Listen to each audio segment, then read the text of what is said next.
Ayatnya sangat jelas. Mata buduna min duni ila asma'u sama itu muha antum wa aba'ukum ma'angzilallah biha min sultan. Waduh, ayat kecil gamblang banget deh. Gamblang banget. Jika kamu tidak mengenal sultan, jika sultan tidak sampai kepada kamu, jika sultan tidak ada penjelasan, kamu tidak pernah meminta ilmu kepada sultan tentang kebenaran, tentang kebenaran Tuhan, tentang jati dirimu, kamu hanya menyembah nama, kamu hanya menyembah sifat-sifatnya, tapi kamu tidak pernah menyentuh tentang kebenaran hakikat. Walaupun kamu mampu menguraikan hakikat seperti mampu menguraikan hakikat itu.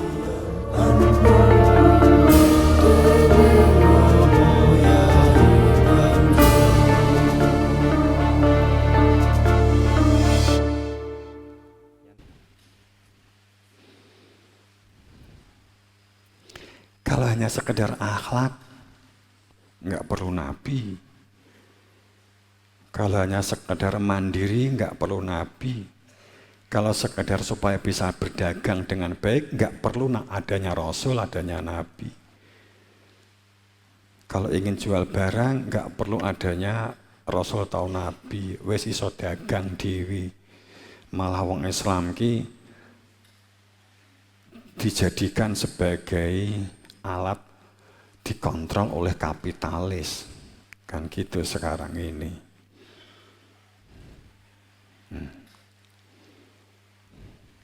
Nah, itu fakta-faktanya.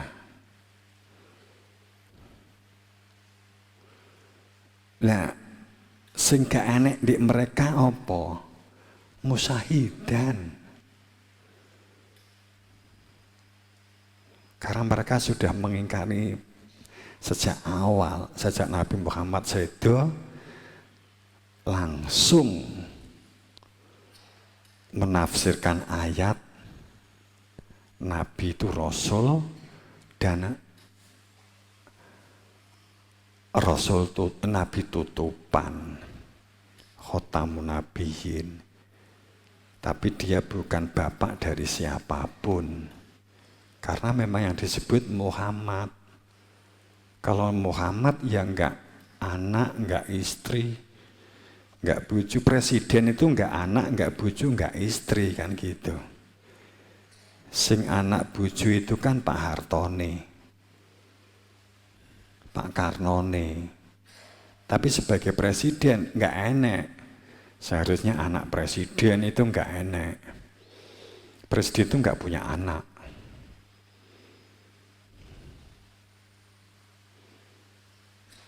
Muhammad itu enggak punya anak, bukan bapak dari siapapun. Kalau melihat ayat ini enggak ada istimewa karena Habib anaknya Nabi Muhammad. Nabi Muhammad enggak duwe anak kok ya. Wa Muhammadun ya Rasul qad khalat min rusul. Muhammad ki duduk fisik. Dia enggak berputra dan tidak berbapa. Makanya saat ada ungkapan namanya seperti namaku, nama bapaknya seperti nama bapakku. Muhammad itu enggak anak, enggak bapa.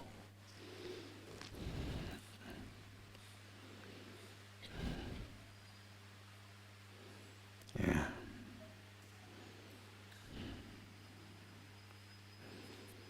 Yang hilang itu. Jadi Musaidan gitu.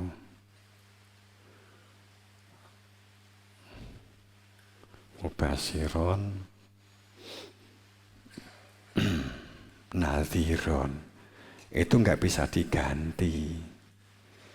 Laqad manawa alal mu'min itba'atsa fihim rasulan yu'alimuhul kitab, itu nggak bisa diganti. Wa yuzakkihim, itu yang nggak bisa diganti. Itu nggak bisa diganti.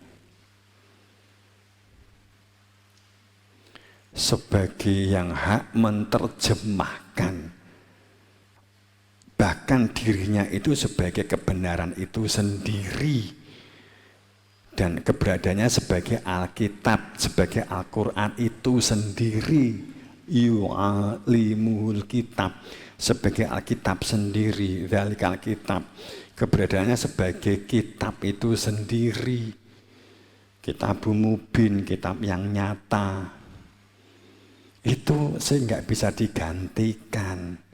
Wa yuzakihim, coba di ayat itu, wa yuzakihim, manusia hidup, keberadaannya Rasul itu untuk mensucikan, membersihkan, supaya apa yang dilakukan itu dalam ridho, maghfirah dan ampunan. Yuzakihim, terus nek diilangi ora enek Rasul sing peran yuzakihim sapa? Padha karo klambi sejak lahir teko mati gak tau diumbah, piye rasane? Gak tau suwek kabeh. Yang menang yuzakim, yang menang mensucikan, itu tuh Rasul, ayatnya begitu. Makanya la yamsu ilal mutahharun. Saat seseorang tidak mengenal Tuhan, tidak bertatap muka dengan Rasul, maka tidak akan dapat menyentuh tentang kebenaran dan tidak akan pernah menyentuh tentang Al-Quran. Ora dimaknai kemudian demi Al-Quran kudu wudu. Wi cara ngendi? Cara Imam Syafi'i? Enggak. Itu loh. La yamsil mutahharun kan dimaknai demi Quran wudu. Nek wong wedok pas lagi bulanan gak entuk demek. Di jero jeding ora entuk muni demi Al-Quran, maca Al-Quran gak entuk, mongko mati di kamar mandi itu wakeh. Mati ini musyrik nah.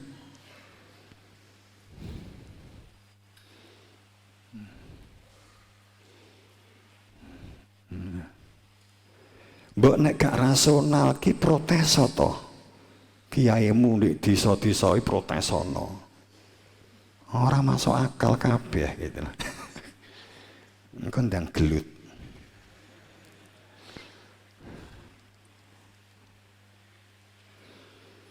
Wong tak enteni jak diskusi dipancing ya gak enek sing mara.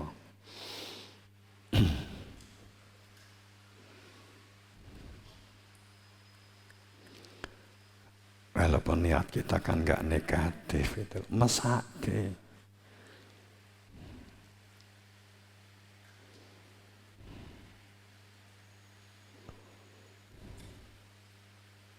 Seandainya mereka tahu bahwa meninggal dunia itu hebat jika tidak kembali kepada Tuhan,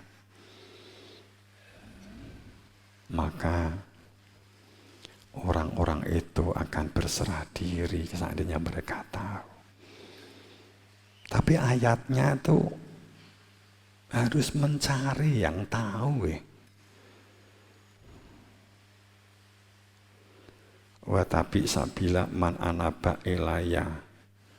Bebasnya begini, kalau kamu ingin mengikuti seseorang yang kamu tokohkan, jangan mengikuti tokoh yang kamu buat sendiri, atau tokoh yang dia itu menokohkan dirinya sendiri karena merasa sebagai tokoh, karena bisa sesuatu kemudian dia itu memposisi sebagai tokoh. Ngono piye terusan? Karena banyak orang itu jadi tokoh, itu disepakati karena masyarakat kae tokoh yang gitu. Kan kacau kan menurut Al-Quran. Tapi di Quran wis enek definisine ki jam pira? Jam 10. Jadi pada saat kita berbicara perihal the deskripsi siapa yang harus diikuti. Siapa? Wis di Quran wis enek. Wa tapi sabila, kalau kamu ingin mengikuti seseorang, ikuti seseorang. Wa tapi sabila, orang yang jelas-jelas berada di jalan Allah, dia itu megang. Gampangannya kan begitu ya. Karena ini fi'il madi, fi'il yang telah pernah dilakukan. Wa tapi sabila man anaba ilayah. Orang yang tahu persis jalan Tuhan karena mengenal Tuhan, karena tahu Tuhan. Dan dia telah pernah di akhirat, sehingga tahu akhirat bukan karena dari buku, tapi tahu persis tentang akhirat itu. Maka carilah orang yang tahu tentang Tuhanmu, dapat menunjukkan keberadaan Tuhanmu. Ya. Bukan dari katanya si A si B atau dari buku atau dari kitab. Ngono ya ayate. Jadi Tuhan itu memerintahkan kalau kamu mengikuti seseorang, orang yang jelas dapat diikuti, orang yang tahu persis tentang Tuhannya, orang yang tahu persis tentang jati dirinya, orang yang tahu persis jalan pulang kembali kepada Tuhannya. Anaba. Karena orang ini anaba. Jelas-jelas pernah menyatakan pulang kembali kepada Tuhan. Dan didhawuhi di dalam perintah sebagai utusanku. Wes arep piye ayate ngene.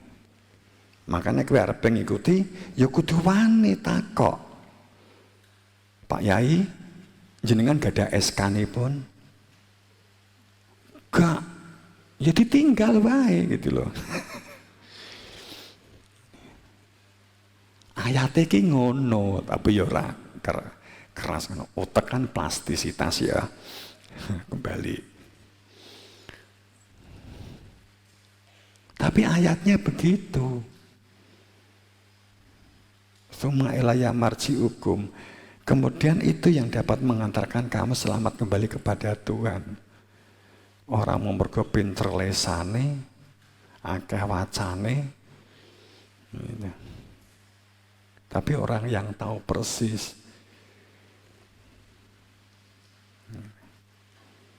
Wis tahu percaya orang-orangnya kaya Presiden Konoha. Enggak.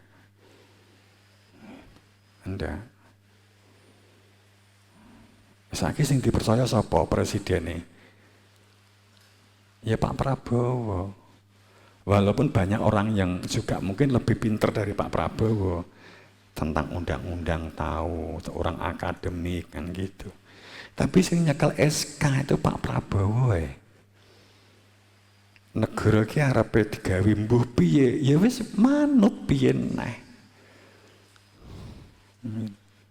Raga mundak, ya tutne wong terus kudu ngono piye neh. Menteri ini juga enggak beres, ya rapopo, mungkin rakyatnya juga banyak yang enggak beres.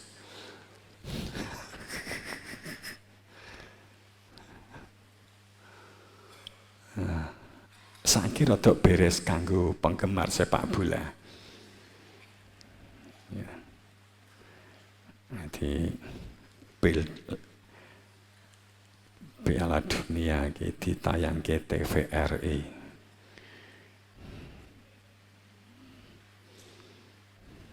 Ayatnya sangat jelas. Mata buduna min dunihi ila asma'u. Sama itu muha antum wa aba'ukum ma'angzilallah biha min sultan. Waduh, ayat kita gamblang banget Gamblang banget.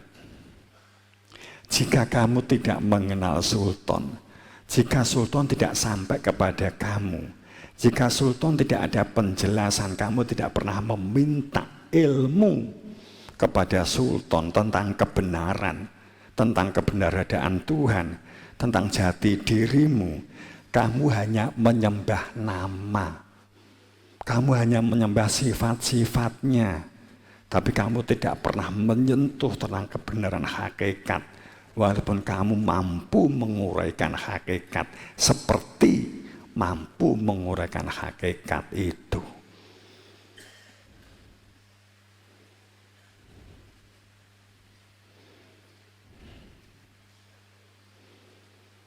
Kamu hanya beriman pada nama.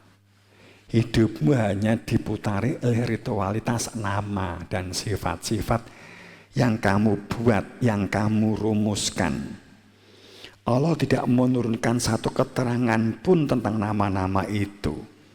Karena nama-nama itu akan menjadi sebuah kebenaran hanya melalui Sang Sultan. Keputusan siapa yang menjadi sultan itu adalah hak kami, kepunyaan Allah.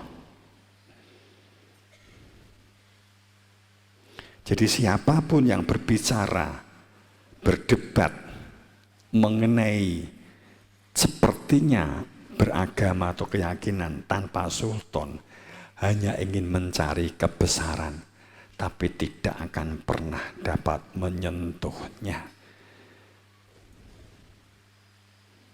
Ayatnya begini teman-teman, kejem loh ayat itu. Jadi nek wene maca Quran aman, nek gak ngerti artine aman. Tapi nek ngerti artine Quran itu nyindir kabeh. Jadi mula hafal Quran tapi orang ngerti maknanya, orang ngerti maksudnya ora apa-apa, kan itu luwih aman. Wong wis entuk pahala. Itu doktrin, itu dogma. Peradaban baru, dogma dan doktrin hilang.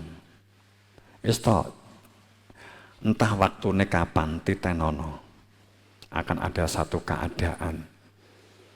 Ini retak ini akan terus bergejolak semua sisi tentang agama, tentang budaya, tentang politik, tentang geopolitik. Akan ada satu saat yang kayaknya sih insya Allah nggak lama lagi.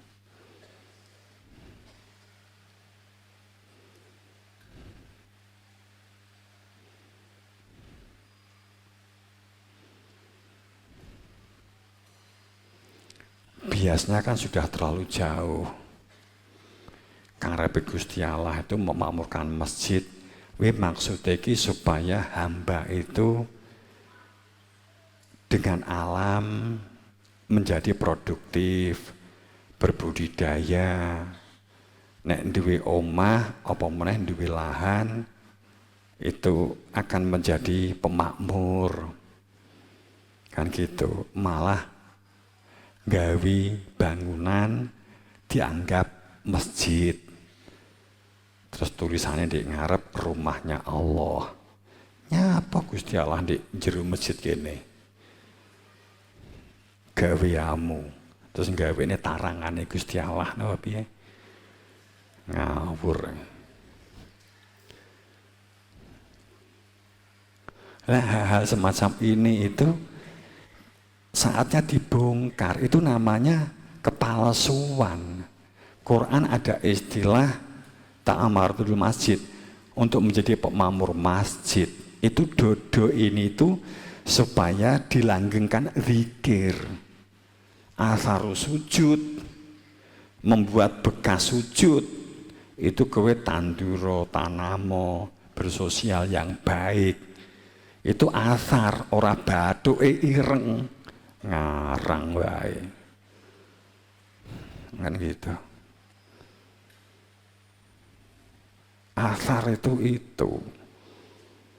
jadi wong kok gak duwe, jadi wong kok gak ana gunane belas ngono piye to wijane kan turu gak duwe bekase belas. Ya bekase iku nyambut gawe nandur apa wet. Terus cucune iki biyen sing nandur mbah. Lah jenenge bekas sujud gitu loh. Ora bingung bathuke digolekne areng. Ditutukne di bathuk, diusap-usapne. Terus dadi ahli surga mergo bathuke ireng, mergo angus. Enggak, athar sujud itu ayatnya di ngarep lah wis jelas. Muhammad itu Rasul.